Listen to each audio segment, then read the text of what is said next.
Welcome to Kenton's videos. Enjoy the video. In this video, I will show how to open hood on Mitsubishi Outlander Sport.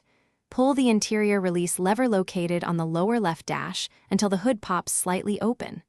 Walk to the front, reach under the hood center edge, and push the secondary latch to release fully.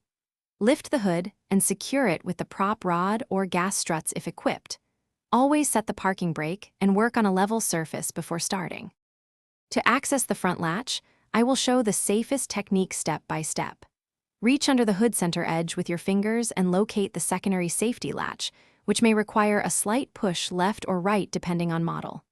Depress or slide that latch while lifting the hood. Once open, find the prop rod and insert its end into the designated clip to hold the hood securely while you work. I will show how to handle both gas struts and the manual prop rod so you can secure the hood safely. If your Outlander Sport has gas struts, lift the hood steadily and let the struts do the work without forcing them.